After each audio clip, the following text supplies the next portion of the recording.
Doctor Baba Saheb Ambedkar open university.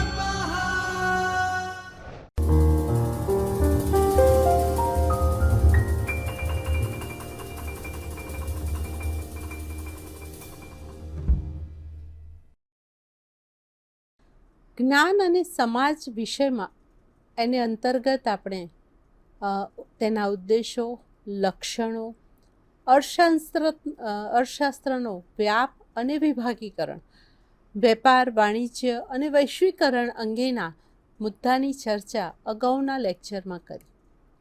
હવે આપણે આજે જ્ઞાન સમાજમાં જીવન અને સંસ્કૃતિ વિશે ચર્ચા કરીશું. જ્ઞાન સમાજમાં ઔદ્યોગિક અને માહિતી ક્રાંતિની અસર ઝડપથી બદલાતી રહે છે. આ બદલાવ જીવનના દરેક પાસામાં પ્રતિબિંબિત થતું રહે છે. ઘણા બધા સ્પષ્ટ બદલાવો આ પ્રમાણેના જોવા મળે છે, જેમાં ફર્સ્ટ ઊંચું જીવન ધોરણ, બીજું ઇન્ટરનેટ દ્વારા જ્ઞાન અને માહિતીને લગભગ તરત જ મેળવી શકીએ છીએ, અને ત્રીજું ગ્રાહકવાદ તરફનું વધતું જતું વલણ. ચોથું એમાં છે સમૂહ માધ્યમો. મનોરંજન ઉદ્યોગ અને પ્રદર્શન ઉદ્યોગ પશ્ચિમના સમાજોમાં જીવનના બીજા પાસાઓ અતિ મહત્વપૂર્ણ રીતે હોય છે, જેમ કે ઇન્ટરનેટ દ્વારા માહિતી અને જ્ઞાનની ઉપલબ્ધતા તેઓના ગુણવત્તાપૂર્ણ જીવન ઉપર પ્રચંડ અસર જોવા મળતી હોય છે. રોજબરોજની પ્રવૃત્તિઓ અંગે માહિતી મેળવવી, જેમ કે ખોરાક અને વાનગીઓ, આરોગ્ય સંભાળ, શિક્ષણ, મનોરંજન, પ્રવાસ, સામાજિક સુરક્ષા, સાંપ્રત બનાવોના સમાચારો, નામાંકિતો, હવામાન અને અન્ય ઘણા બધા વિષયો ઉપર પશ્ચિમના સમાજમાં લોકો ઇન્ટરનેટ દ્વારા આ બધી જ માહિતી પ્રાપ્ત કરતા હોય છે અથવા મેળવતા હોય છે. સ્વાભાવિકપણે વિકસેલ દેશોમાં લોકોનું જીવન ધોરણ તદ્દન ભિન્ન પ્રકારનું જોવા મળે છે, જેવું કે ગ્રાહકવાદ. આધુનિક સમૃદ્ધ સમાજમાં લોકોની રસપૂર્વકની ખાસિયત ગ્રાહકવાદની જ છે. પ્રખ્યાત બ્રિટિશ અર્થશાસ્ત્રી એવા જ્હોન રોબિન્સનના શબ્દોમાં કહીએ કે મધ્યમ વર્ગના ખેડૂતો નાના વેપારીઓમાં વ્યાવસાયિક તાંત્રિકી માળખા સાથે જોડાયેલા લોકોમાં ઔદ્યોગિક ઉત્પાદનોના વપરાશ જોવા મળે છે, અને તેના ભાગરૂપે કામદાર વર્ગ કે જેઓ પદ્ધતિની અંદર પૂરેપૂરા સમાવી લેવાય છે. આ પદ્ધતિ ગ્રાહક સમાજના નામે જાણીતી બને છે. પ્રચંડ માધ્યમોની જાહેરાતો પ્રોત્સાહિત કરીને તેની જરૂરિયાતો અનંતપણે વધારતી રહે છે, જે અસ્તિત્વ ધરાવતા ઉત્પાદનો અથવા સેવાઓ જૂના થઈ ગયા હોય તો પણ બદલાતી ફેશન રૂપે યોજીને તેઓ આવશ્યકતામાં વૃદ્ધિ કરે છે. પછી વ્યક્તિઓ વચ્ચે અનુકરણ અને હરીફાઈને જાહેરાતો પ્રોત્સાહિત કરે છે. એટલે કે કોઈ પણ જ્ઞાન છે, જ્ઞાનને આપણે આની સાથે જોડીશું કે જ્ઞાન એ અનુકરણ પર પણ ઘણીવાર આધારિત બને, કે જેમ માણસ પાસે વધુ માહિતી, જેમ વધુ જ્ઞાન આવે તેમ એકબીજાનું અનુકરણ થાય, અને અનુકરણ એ હરીફાઈમાં પરિવર્તિત થતું હોય છે, અને જેને કારણે જાહેરાતોને પ્રોત્સાહિત કરવામાં આવતી હોય છે. આમ પ્રસિદ્ધ અમેરિકન અર્થશાસ્ત્રી ગેલબ્રેથે આ વાતને એવી રીતે પણ મૂકી છે કે શણગાર અને દેખાવ કરવામાં અનુકરણ અને હરીફાઈમાં સ્પષ્ટ અંતિમ સત્તા નથી. જેમાં ફુરસદનો ઉદ્યોગ એટલે કે આધુનિક સમૃદ્ધ સમાજના અન્ય આંખે દેખાય તેવા લક્ષણ એ ફુરસદ છે, જેમાં લોકોમાં આધુનિક જીવન ધોરણમાં રહેલું મહત્ત્વ દેખાય છે. સમૂહ માધ્યમ, ફુરસદ ઉદ્યોગ અને પ્રદર્શન ધંધા એ સૌથી વધુ પ્રગતિશીલ સ્તરનું ઈ મનોરંજન પૂરું પાડે છે. ગ્રાહકવાદ અને ઈ મનોરંજન બેઉના હિસાબે આ નવી સંસ્કૃતિ વિકાસ પામી રહી છે. હવે ઈ કોમર્સની વાત તો આપણે કરી કે ઈ કોમર્સ દ્વારા આખું માર્કેટ અત્યારે તત્પર છે અને ખૂબ ઊંચા ધોરણો પર વર્ક કરી રહ્યું છે. પરંતુ ઈ મનોરંજનની પણ વાત હવે નવા યુગમાં આપણે જોઈ શકીએ છીએ કે પહેલાં મનોરંજન પ્રાપ્ત કરવા માટે તમારે કોઈક સ્થળે જવું પડતું હતું, કોઈ જગ્યાએ જઈ અને વ્યક્તિઓ વચ્ચે અથવા સમાજ વચ્ચે રહીને મનોરંજન પ્રાપ્ત કરતા હતા.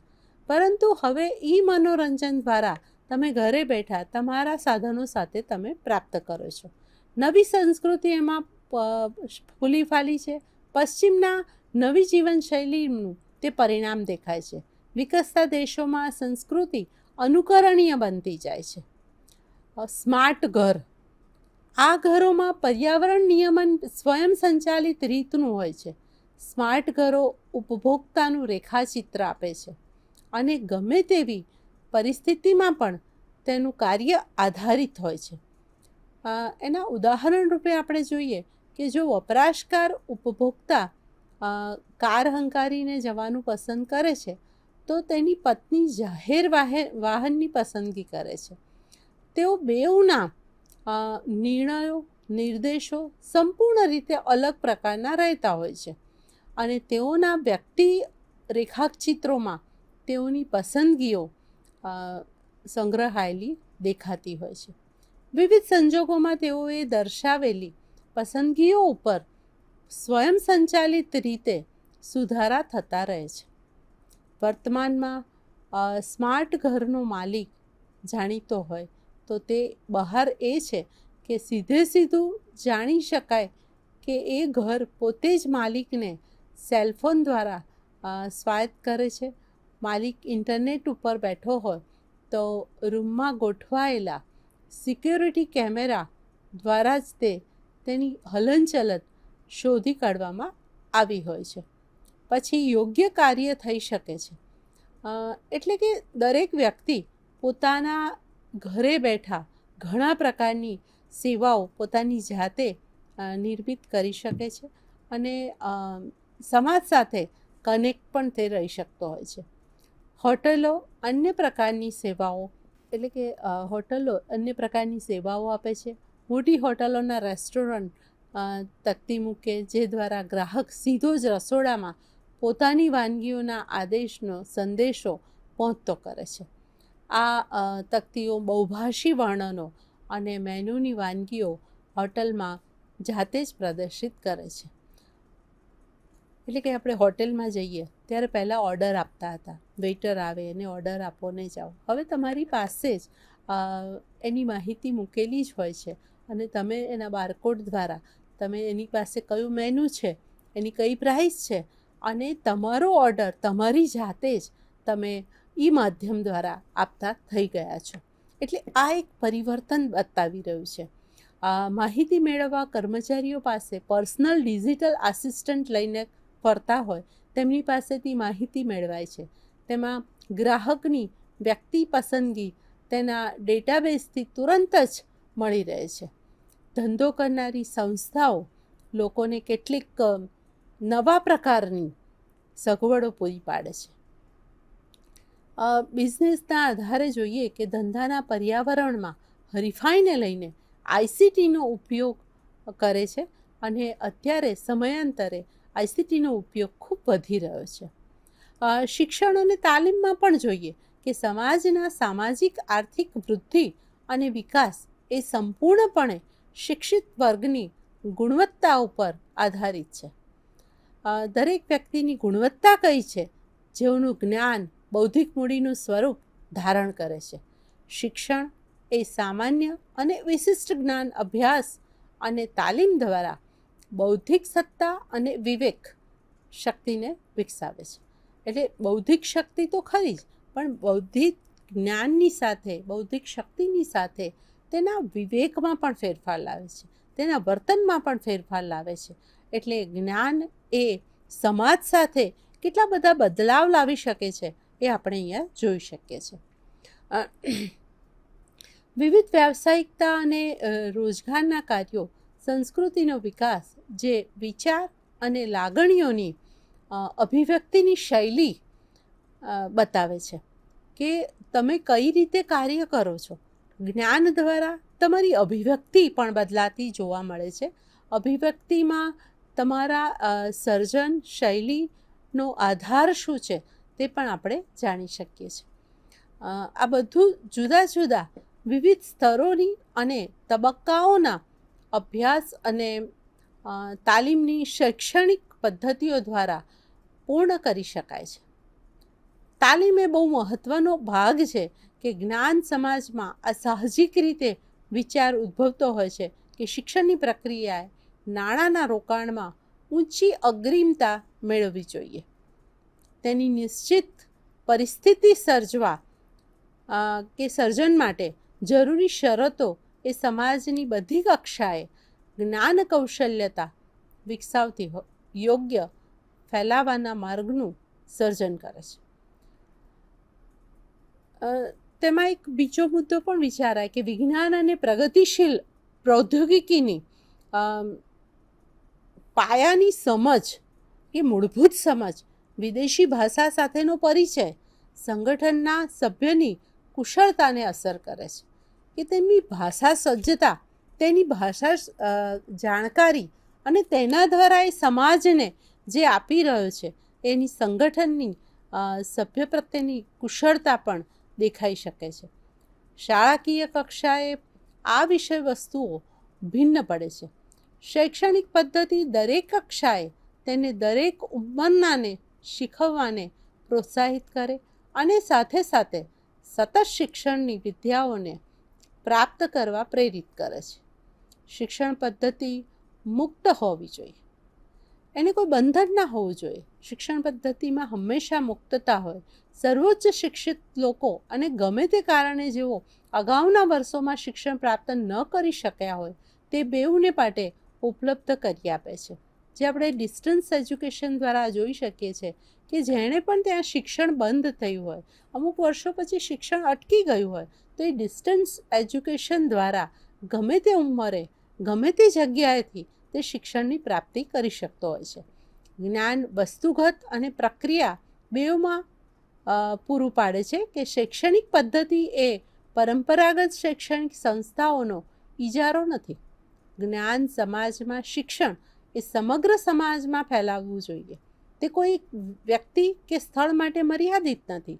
દરેક પ્રકારની સંસ્થાઓએ, વેપારી ગૃહો, સરકારી એજન્સીઓ, બિનસરકારી સંગઠનો, વિદ્યા અને શિક્ષણ સંસ્થાઓ સારી તેવા કર્મચારીઓ રાખવા જોઈએ. શાળાઓ વધતી જતી હોય, નોકરિયાતો અને નોકરી રાખનાર સંસ્થાઓએ ભાગીદારીમાં કામ કરવું જોઈએ. જ્ઞાન જેમ પ્રાથમિક સ્ત્રોત, શૈક્ષણિક સંસ્થાઓની સામાજિક સ્થિતિની શૈક્ષણિક પદ્ધતિ, તેના ઉત્પાદકો અને વિતરક એ જ્ઞાનની ચેનલ અને તેનો ઇજારો પડકારો સુધી મર્યાદાઓ હોય છે. અને કેટલાક હરીફો છલાંગ મારવા માટે તૈયાર હોય છે. એટલે કોઈનો ઇજારો એ તોડી ન શકાય અને દરેક વ્યક્તિએ તે જ્ઞાન માટેનો પોતાનો ઇજારો એ સમાજમાં રાખવો જોઈએ. સમાજના દરેક વ્યક્તિ સુધી એ જ્ઞાન પહોંચાડવું જોઈએ. ડિજિટલ ડિવાઇડની વાત કરીએ, કારણ કે અત્યારના યુગમાં એ બહુ જરૂરી છે. તો ડિજિટલ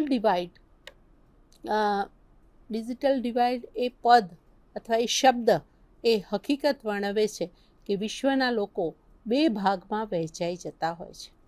જેમ આધુનિક માહિતી પ્રૌદ્યોગિકી જેવી કે ટેલિફોન, ટેલિવિઝન અથવા ઇન્ટરનેટનો ઉપયોગ કરતા હોય છે, આ ડિજિટલ ડિવાઇડનું વૈશ્વિક કક્ષાએ શિક્ષિત અને અશિક્ષિતો વચ્ચે, આર્થિક વર્ગો વચ્ચે, વધુ અને ઓછા ઔદ્યોગિક વિકસેલ રાષ્ટ્રો વચ્ચે અસ્તિત્વમાં આવે છે. એટલે ડિજિટલ ડિવાઇડ એ દરેક કક્ષાએ, દરેક જગ્યાએ, એના માટે એવું જરૂરી નથી કે શિક્ષિત વ્યક્તિ જ ઉપયોગ કરી શકે. અશિક્ષિત વ્યક્તિ પણ ડિજિટલ ડિવાઇડનો મેક્સિમમ ઉપયોગ કરતા હોય છે. એમાં વિકસેલા રાષ્ટ્રો કે અવિકસિત રાષ્ટ્ર કે અલ્પ વિકસિત રાષ્ટ્રની પણ વાત નથી. બેંગ્લોર ખાતે ઇન્ડિયન ઇન્સ્ટિટ્યૂટ ઓફ સાયન્સમાં national institute of advance study દ્વારા ઈસવીસન 2003માં આયોજિત એક કાર્યશાળામાં ડિજિટલ ડિવાઇડ વિશે બાબતે વાદ વિવાદ અને ચર્ચા થઈ હતી. આ કાર્યશાળામાં ક્રિયાશીલો વિદ્વાનો, રાજકારણીઓ અને વહીવટદારો તથા પત્રકારો મળીને 30 વ્યક્તિઓને આમંત્રણ આપવામાં આવ્યું હતું. આ આખી કાર્યશાળાના શોધપત્રો અને અહેવાલ આ નામે પ્રકાશિત કરવામાં આવે છે. IT experience in India bridging the digital divide. આ એનું મથાળું હતું કે જેનું સંપાદન કેનિસ્ટન અને દીપક કુમારે કરેલું હતું. કેનિસ્ટને તેના પ્રાસ્તાવિક શોધપત્રકમાં 4 વિવિધ પ્રકારની ડિજિટલ ડિવાઇડ બતાવેલી છે. તો એ કઈ ડિવાઇડ હતી? તો પહેલું છે તે ઔદ્યોગિક અથવા વિકસતા ગરીબ અને તવંગર, શિક્ષિત અને અશિક્ષિત, શક્તિશાળી અને શક્તિવિહીન દરેક રાષ્ટ્રની અંદર અસ્તિત્વ ધરાવે છે. એ ડિવાઇડ ક્યાં કામ કરે? તો દરેક જગ્યાએ કામ કરે છે. US જેવા દેશમાં પણ કુટુંબોની આવક $75,000 ધરાવતી હોય તેનાથી ઓછી આવકવાળા લોકો 20 કરતાં વધુ સમય ઇન્ટરનેટનો ઉપયોગ કરતા હોય છે. 20% કરતાં વધુ સમય.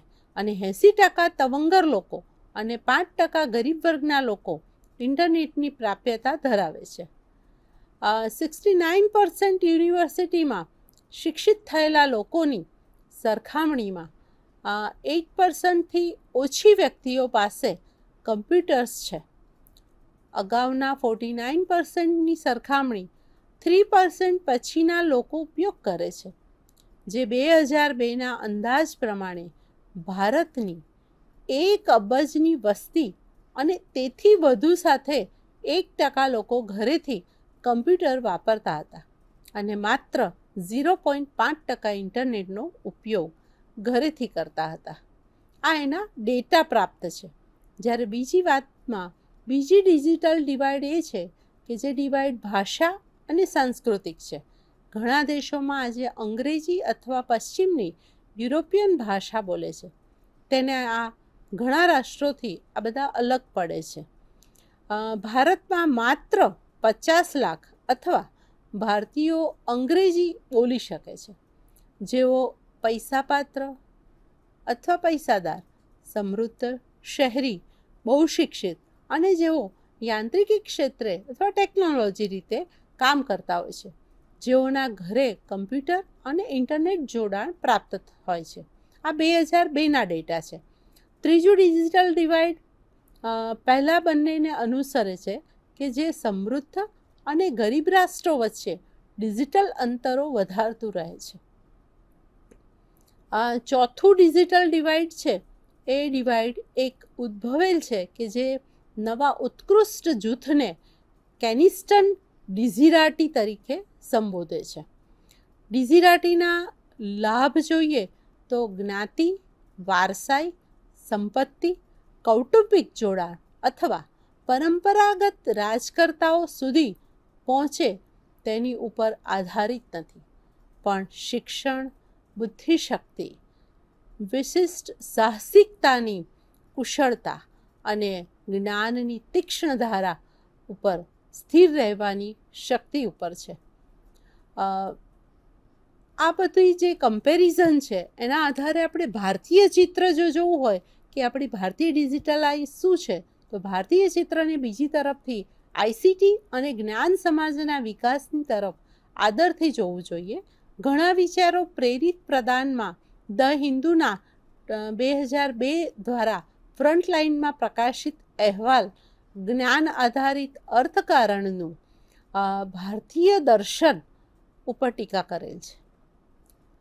યુએસમાં વસતા 2 ભારતીય તજજ્ઞોએ કેટલીક ગંભીર ટીકાઓ પણ કરેલી છે. તેઓના નિરીક્ષણોનો સારાંશ આમ જોઈએ તો આ પ્રમાણે આપી શકાય કે આ નવીન અર્થકારણના સિદ્ધાંતકાર બળપૂર્વક અને ખાતરીપૂર્વક રીતે ટીકા કરે છે કે માનવ મૂડી વિચારો અને જ્ઞાનનું ઉપાર્જન કરે છે. તેના બદલામાં પરંપરાગત મૂડી અને શ્રમ, એટલે મૂડીની સાથે શ્રમને જોડ્યું છે. પરંપરાગત મૂડી અને શ્રમ કેવું અસરકારક અને કાર્યક્ષમ રીતે સંપત્તિમાં રૂપાંતર કરવાને નિર્ણય કરે છે. કાર્યદળના સ્તરો અને કુશળતાઓ શિક્ષણનું કાર્ય કરે છે. જ્ઞાન અર્થકારણમાંથી વાસ્તવિક પ્રગતિ એ ભારતના લોકોનો સંભવિત એવો ભરપૂર વિકાસ થશે નહીં. આવું એક સારાંશ તૈયાર કરેલો હતો.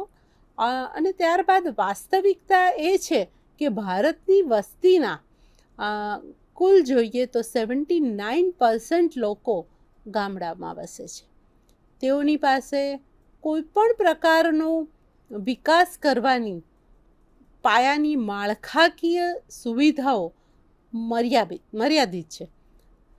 ભારતીય વસ્તીના 60% લોકો જ્ઞાન ધરાવે છે, પણ સાક્ષરતા એટલે ભારતીય ભાષામાં એને કહીએ કે સાક્ષરતા એટલે શબ્દો વાંચવા લખવાની શક્તિ તરીકે ઓળખવામાં આવે છે.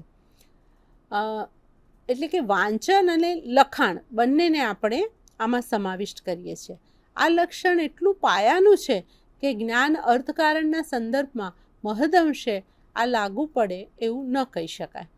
આઈસીટીના મૂલ્યનો આધાર મોટે ભાગે આર્થિક વૃદ્ધિ અને વિકાસના સ્તર ઉપર મહદઅંશે આધારિત રહે છે. આઈસીટી ખરેખર અસ્તિત્વ ધરાવતી અસ્કયામત અથવા મિલકત અને પ્રક્રિયાઓ વધુ અસરકારક બનાવી શકે, પણ પાયાની માળખાકીય સુવિધાઓના અભાવની પૂર્તિ કરી શકતા નથી. ત્યારબાદ જોઈએ કે ઔદ્યોગિક વૃદ્ધિ વિશાળ માળખાકીય સુવિધાઓ જેમ કે રેલવે, રસ્તાઓ, વિદ્યુત, ગ્રીડ્સ અને બંધોમાં રોકાણ કરીને મેળવે છે. આ પ્રકારની માળખાકીય સુવિધાઓ ભૌતિક અસ્કયામતોની વૃદ્ધિને જેમ કે લોખંડ અને વાહન વ્યવહાર જેવા ભારે ઉદ્યોગોને ઉત્તેજન આપે છે. આ ભૌતિક સ્થૂળ પદાર્થ સર્જાય અને દરખાસ્ત મુકાય, જેમ કે ચીજવસ્તુઓ, જળ અને લોકો, આ બધા સાહસોમાંથી અસંખ્ય શ્રમિકોને રોજગાર મળે. એટલે કે જ્ઞાનની સાથે શ્રમને પણ આમાં સાંકળવામાં આવે છે. સાથે સમાજનો મોટો વિભાગ મર્યાદિત શિક્ષણ અને કૌશલ્યતા અને ઉત્કર્ષ માટે સાહસ કરે. જ્ઞાન અર્થકારણના સાહસમાં સામાન્યપણે જ્ઞાન વધારનારા ચીજવસ્તુઓ અને ઉત્પાદનો જેવા કે સોફ્ટવેર અને માહિતી સંગઠનની મોટા પાયે ઉપયોગ કરી શકે તેવા નાવીન્યપૂર્ણ નેટવર્કની માળખાગત સુવિધાઓ જેવી કે કમ્પ્યુટર, કેબલ, ફાઇબર અને માર્ગોને હસ્તગત કરે છે. આરંભમાં આ બધા પ્રયત્નો માટે બાંધકામ, ભવન અને જાળવણીની જરૂર પડે અને આ પ્રકારની માળખાગત જે સુવિધાઓ છે એ વિશિષ્ટ જ્ઞાન ઉપર આધારિત હોય છે. અહીં એક બીજી વાત જોઈએ કે અહીં એવો ભાર મૂકી શકાય કે નવીન જ્ઞાન અર્થકારણ એ ઔદ્યોગિક કળાઓની સંચયિત પ્રગતિ કૃષિ અર્થકારણને લઈને વધુ ઉત્પાદનની વધુ સમૃદ્ધ બન્યું છે. ઔદ્યોગિક અર્થકારણે તેના સમયમાં વિપુલ સંપત્તિનું સર્જન કર્યું છે અને સામાજિક વિભાગમાં જીવન ધોરણને સુધાર્યું છે કે એને વધુ ઉચ્ચતમ બનાવવાનો પ્રયત્ન કરેલો છે. હકીકતમાં આ પ્રગતિએ પશ્ચિમના દેશોને આદર્શ સ્થિતિએ મૂકીને જ્ઞાનનું સર્જન અને ઉપાર્જનને સમાજને જ્ઞાનના અર્થકારણમાં પરિવર્તિત કરેલું છે. એટલે કે જ્ઞાન હતું એને આર્થિક રૂપે પરિવર્તિત કરવાનું કામ તેમાં થતું રહે છે. પરિવર્તિત કરેલ જ્ઞાનને નિર્ણાયક રીતે જ્ઞાન અર્થકારણના મહાન સ્ત્રોત રૂપે ઉત્પાદકતા અને વૃદ્ધિના આ લક્ષણો જ્ઞાન અર્થકારણમાંથી જોવા મળતા નથી, પણ તેઓની અસરો ઔદ્યોગિક અર્થકારણ ઉપર રહેલી છે. એ સંપૂર્ણ અસર જ્ઞાનની અર્થકારણ પર દેખાય છે. ફ્રન્ટલાઇનના વિચારોના પ્રદાનનું સમાપન એવું છે કે જ્ઞાન આધારિત અર્થકારણનું ભારતીય દર્શનની વાસ્તવિકતાનો ખ્યાલ આવે છે, અને તે ખ્યાલના આધારે જ્યારે ઔદ્યોગિક અર્થકારણ નક્કર પાયા ઉપર આધારિત હોય છે ત્યારે તે ખરેખર લાભદાયક બની રહે છે. સમાજ માટે તે એટલો બધો લાભદાયક છે કે આઈસીટીની કૃપાનો વરસાદ યોગ્ય સ્થળે પૂરા જથ્થામાં અને સાચા હેતુઓ માટે વરસે છે. એટલે આઈસીટી એ સમાજ માટે, સમાજના ઉત્કર્ષ માટે અત્યારે પાયારૂપ ગણી શકાય. ગ્રંથાલય અને માહિતી વ્યાવસાયિકો માટે શું પ્રસ્તુત અને મહત્ત્વનું છે, તો એ અંગે પણ તેઓ તબક્કે રાષ્ટ્રના ઘડતરને પ્રસંગે તેઓ આગળ આવી પ્રદાન કરે. માહિતી વ્યવસાયિકો આ અંગેની કુશળતાઓ મેળવે, જ્ઞાનના વિષય વિદ્યાશાખામાં તેનું સંયોજન કરે છે, જેમાં કમ્પ્યુટરના ઉપયોગની કુશળતા નવીન અને ઉદ્ગમ પામતી માહિતી સંસ્થાઓના સંચાલનની કુશળતા મેળવે છે. લેખન અને મૌખિક બેઉમાં પ્રત્યાયન કરવાની આવડત કેળવે છે. આ બધી કુશળતાઓનું પરિણામો માહિતી સેવાઓના મૂલ્યમાં ઉમેરો કરે છે. મૂલ્યવર્ધિત માહિતી ઉત્પાદનો અને સેવાઓ ગણના કરીને વ્યાજબીપણું પૃથક્કરણ સંયોજન રજૂઆત અને સરળ ઉપયોગની ગણનાની કાર્યપદ્ધતિઓ દ્વારા મેળવી શકાય છે. એટલે મૂલ્યવર્ધિત જે જ્ઞાન છે, જેનું મૂલ્ય આપણે નક્કી કરી શકીએ છીએ અને મૂલ્ય સમાજ દ્વારા વર્ધિત થાય છે, તો તેનો વધુને વધુ સદુપયોગ થતો જોવા મળે છે. સાંપ્રતકાળમાં ભારતમાં વ્યાવસાયિક આવશ્યકતાઓ, જરૂરિયાતોને આ કાર્યક્રમના અન્ય એકમોમાં વિગતપૂર્ણ રીતે મેળવાય છે. આખા જ આપણા જ્ઞાન અને સમાજના જે વિષય છે એનું સમાપન જોઈએ ને, તો આ એકમ એક પ્રારંભિક રીતે ઉદ્ગમ પામતા જ્ઞાન સમાજના લક્ષણોની તપાસ કરે છે, જે કૃષિ, ઔદ્યોગિક અને માહિતી ક્રાંતિ એ ભૂતકાળનું પરિણામ છે. અત્યારે જ જ્ઞાનના લીધે એ આપણે જોઈ શકીએ છીએ કે એક કૃષિ ક્રાંતિ આવી, ઔદ્યોગિક ક્રાંતિ આવી. અત્યારનો આધુનિક યુગ એ આપણો માહિતી ક્રાંતિનો છે, કે માહિતીના મહાસાગરમાંથી તમને જોઈતી સચોટ માહિતી તમે ઈ સ્વરૂપે પણ બહુ સરળતાથી પ્રાપ્ત કરી શકો છો. જ્ઞાન સમાજના લક્ષણોમાં વિદ્યાશાખા આધારિત જ્ઞાન એ સંચિત જ્ઞાન, વ્યક્તિઓનું અંગત જ્ઞાન અને ગુપ્ત જ્ઞાન આ લક્ષણો ધરાવે છે. જ્ઞાન અર્થકારણ તેની શક્તિ આ જ્ઞાનમાંથી મેળવે છે. વર્તમાન સમયે આર્થિક વૃદ્ધિ અને ઉત્પાદનના મુખ્ય અંગ તરીકે વિચારાયેલું હતું. માહિતી અર્થકારણના સિદ્ધાંતકારો આંતરરાષ્ટ્રીય, રાષ્ટ્રીય સ્તરે અને સ્થાનિક કક્ષાએ આર્થિક વૃદ્ધિ અને વિકાસના આ શક્તિશાળી ઘટકો વિશે અભ્યાસ અને સંશોધનમાં તેઓ સંકળાયેલા રહ્યા છે. ભારતીય અર્થકારણ પાશ્ચાત્ય નમૂનામાંથી વૃદ્ધિ અને વિકાસની તાકાત તરીકે આઈસીટીને મુખ્ય કાર્ય કરનારી કાર્યપદ્ધતિ તરીકે સ્વીકારીને મેળવેલી છે. આ આઈસીટી મુદ્દે ડિજિટલ ડિવાઇડ કે જે ઔદ્યોગિક વિકાસની તાકાતના પાયા ઉપર રહેલી છે, આઈસીટી વિકાસ માટે પૂરતો અવસર પૂરો પાડી શકે છે. ભારતમાં તેના પ્રયત્નો થકી જે શરતોએ મેળવેલ છે તે લોકોના લાભો માટે આઈસીટી ટૂંકમાં વર્ણવાયેલી છે. આ પ્રક્રિયા માટેની આયોજન પ્રક્રિયા અને માહિતી વ્યવસાયિકોની ભૂમિકા રાષ્ટ્ર નિર્માણમાં ટૂંકમાં દર્શાવેલી છે. આ જે આપણે ઔદ્યોગિક ક્રાંતિની વાત કરી, કે જે જ્ઞાનને કેટલા બધા ઉપાર્જન સાથે, સમાજ સાથે અને પાછું મૂલ્યવર્ધિત જ્ઞાન બનાવવાની જે પ્રક્રિયા બની છે તે સમગ્રમાં અત્યારના આધુનિક સમયમાં આઈસીટીનો ફાળો આપણે મહત્ત્વપૂર્ણ જોઈ શકીએ છીએ. આઈસીટીના ઉપયોગથી આજે શિક્ષણમાં પણ ઉત્તરોત્તર ખૂબ પ્રગતિ થયેલી છે. શિક્ષણ ઘરે બેસીને લોકો કોઈ પણ દેશના કોઈ પણ ખૂણામાં બેસીને પણ પોતે શિક્ષણ પ્રાપ્ત કરી શકે છે. એ આઈસીટીનો ઉપકારક ગણી શકાય આપણે.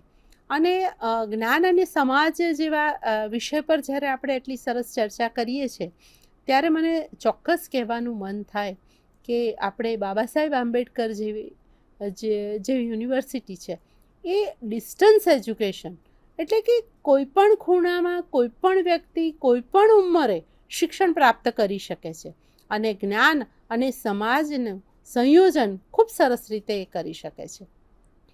અને તેના માટે અત્યારે આઈસીટીનો જે ઉપયોગ છે, આઈસીટીના જે સાધનો છે, જે ડિજિટલ ડિવાઇડ છે, એ બધા જ એટલા બધા ઉપકારક નીવડતા હોય છે કે જ્ઞાનની કોઈ સીમા રહેતી નથી. અને આ અસીમ સીમાઓ વચ્ચે જ્ઞાન સંવર્ધિત થતું રહે છે. આજે આપણે આ જ્ઞાન અને સમાજ ટૉપિકમાં ખૂબ સરસ માહિતી પ્રાપ્ત કરી કે એક સામાન્ય જ્ઞાન એ સમાજ સુધી પહોંચીને મૂલ્યવર્ધિત બનીને આજે સમાજના અર્થકારણમાં ક્યાં બેઠેલું છે. તો જ્ઞાન એક વ્યક્તિથી એક સમાજના પ્રત્યેક વ્યક્તિ સુધી પહોંચવાનું કાર્ય કેટલું સરસ રીતે થાય છે અને તેમાં અત્યારની આધુનિક ટેકનોલોજી અને આઈસીટી દ્વારા તેમાં સંવર્ધન કેટલું બધું વધી રહ્યું છે તે આપણે આખા ટૉપિકમાં જોયું. આપણે ગ્રંથાલય વ્યવસાય સાથે જોડાયેલા છીએ અને ગ્રંથાલય વ્યવસાયનો મુખ્ય ઉદ્દેશ એ જ્ઞાનના પ્રચાર અને પ્રસારનો છે. તો આપણે પણ જ્ઞાનને સમગ્ર સમાજમાં સમગ્ર સમાજના એક એક વ્યક્તિના મન અને મગજ સુધી એને પહોંચાડીએ અને સમાજ ઉત્કર્ષમાં ખૂબ ઉપકારક બનીએ તેવી આપણે આ વિષયની પૂર્ણાહુતિમાં જરૂર આશા રાખીશું. નમસ્કાર વિદ્યાર્થી મિત્રો. સ્વાધ્યાયઃ